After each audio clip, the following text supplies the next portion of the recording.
10월 9일 아침 저희들에게 주신 하나님 말씀은 열왕기상 20장 13절로 21절까지 말씀입니다.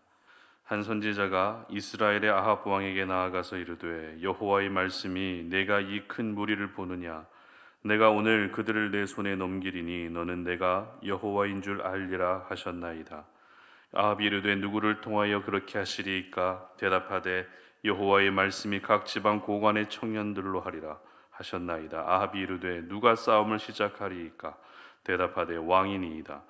아합이 이에 각 지방 고관의 청년들을 계수하니 232명이요 그 외의 모든 백성 곧 이스라엘의 모든 자손을 계수하니 7,000명이더라. 그들이 정오에 나가니 베나닷은 장막에서 돕는 왕 32명과 더불어 마시고 취한 중이라. 각 지방의 고관의 청년들이 먼저 나갔더라.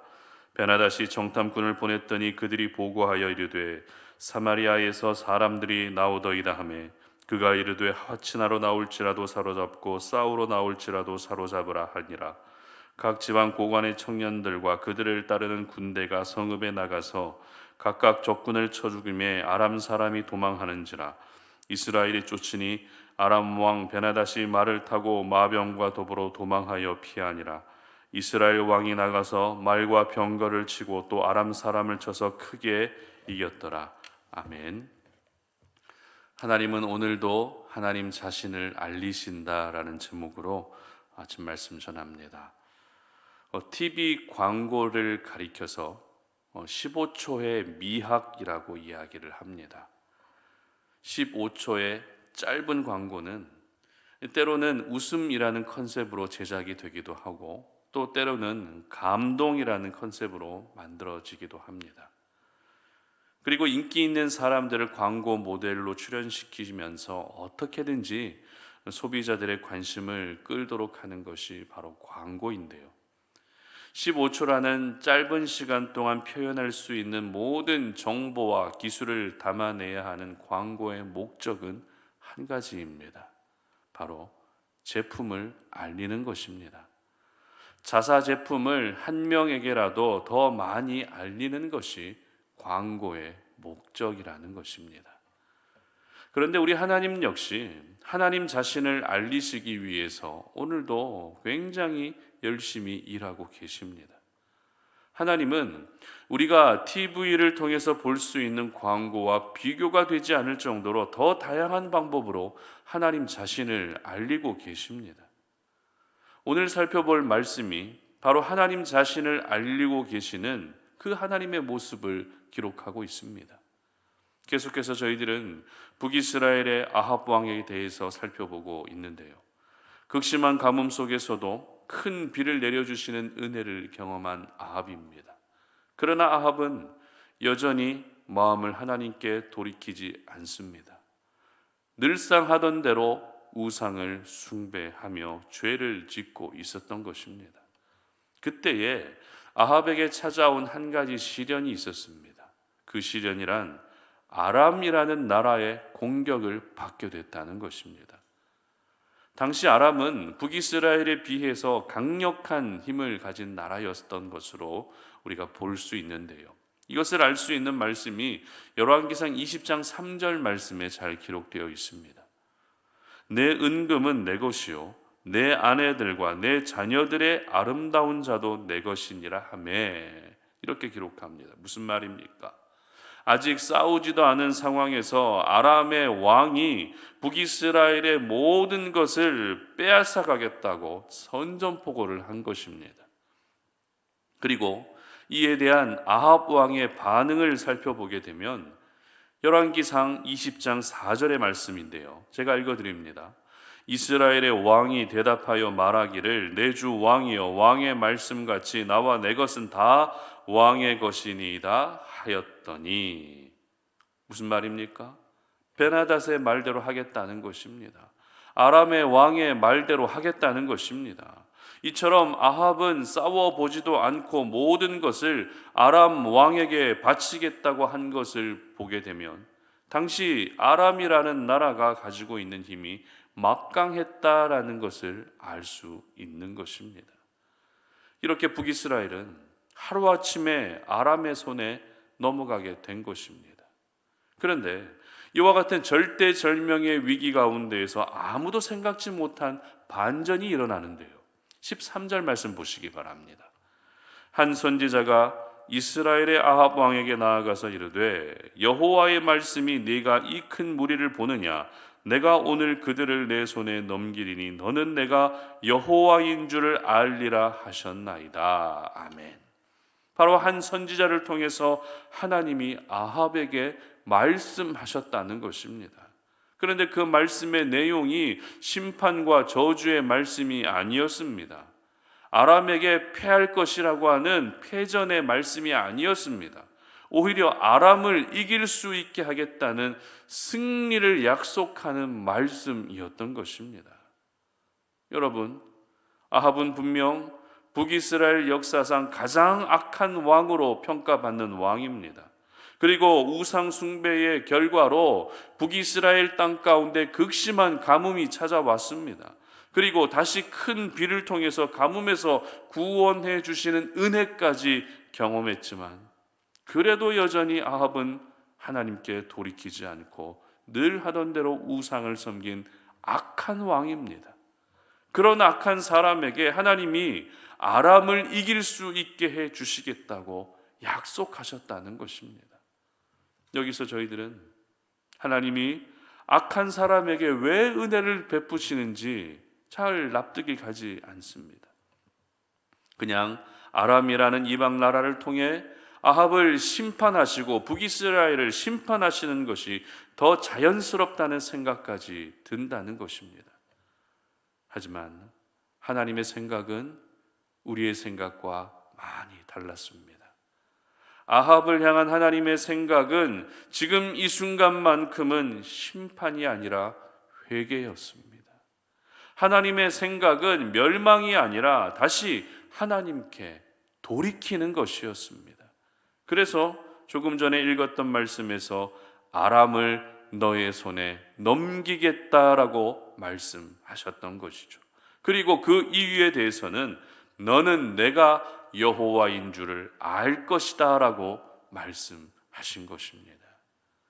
이처럼 하나님은 악한 왕 아합의 위기 가운데에서도 단순히 그를 구원해 주시는 것 이상으로 아람의 침공을 통해서 하나님 자신을 아합에게 알리고 계셨던 것입니다.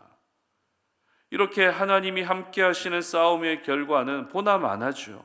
북이스라엘의 완전한 승리로 끝나게 됩니다. 불과 7,232명밖에 되지 않는 적은 숫자였지만 아람의 대군을 크게 쳐서 이기게 된 것입니다. 여기서 저희들은 북이스라엘의 국방력이 굉장히 약화되었다라는 것도 알 수 있는데요. 15절 말씀을 보시기 바랍니다. 아합이 이에 각 지방 고관의 청년들을 계수하니 232명이요 그 외의 모든 백성 곧 이스라엘 모든 자손을 계수하니 7,000명이었더라. 아멘. 아합이 아람 군대와 싸우기 위해 모은 군사의 숫자가 몇 명이었다고요? 각 지방 고관의 청년들이 232명이었고 그 외에 모든 이스라엘 자손이 7,000명이었다는 것입니다. 여러분, 북이스라엘에서 싸움에 나갈 사람이 7,232명밖에 되지 않는다라는 것이 어떻게 보여지십니까? 이미 말씀드린 것처럼 북이스라엘은 이스라엘 12지파 가운데 10지파로 이루어진 나라입니다. 그러면 싸울 만한 장정이 적어도 수십만 명은 되는 것이 정상입니다. 하지만 아합이 모은 사람은 불과 7천여 명밖에 되지 않았다는 것입니다. 이처럼 북이스라엘의 국방력은 약해질 대로 약해져 있었던 것입니다. 왕과 백성들이 하나같이 본분을 잊어버린 채 우상 숭배에만 깊이 빠져 있다 보니 나라의 국력을 키울 그런 시간조차도 보내지 못했고 오히려 점점 더 약해져 가고 있었던 것입니다. 그러나 우리 하나님은 이렇게 약해져 있었던 북이스라엘을 살려주십니다. 싸울 만한 사람이 고작 7천여 명밖에 되지 않았지만 그 소수의 사람을 사용하셔서 아람의 대군을 이기게 하셨던 것입니다. 그렇다면 이렇게 아람의 대군을 이긴 오늘의 사건을 통해서 북이스라엘의 아합 왕이 깨닫고 인정해야 했던 것은 무엇일까요? 그것은 바로 하나님이 어떤 분이신지 알아야 했습니다. 아합에게 말씀하셨던 내가 여호와인 줄 알리라는 그 말씀대로 아합은 하나님이 누구신지 알아야 했던 것입니다. 그러나 아합은 여전히 하나님을 아는 것에 관심이 없습니다. 늘 하던 대로 우상 숭배하는 일에만 집중하며 우상 숭배자로 살게 됩니다. 여러분, 우리 하나님은 오늘도 하나님 자신을 어떤 방법으로든 저희들에게 알리고 계십니다. 사람을 통해서도 하나님이 누구신지 알려주고 계시고, 어떤 사건과 상황과 배경과 어떤 시간들을 통해서도 하나님 자신을 우리에게 끊임없이 알리고 계십니다. 이렇게 항상 하나님이 자신을 알리시는 이유는 다른 거 없습니다. 하나님을 아는 것이 신앙생활의 본질이기 때문입니다. 하나님을 아는 것이 하나님의 자녀로서 당연히 기억해야 할 것이기 때문입니다.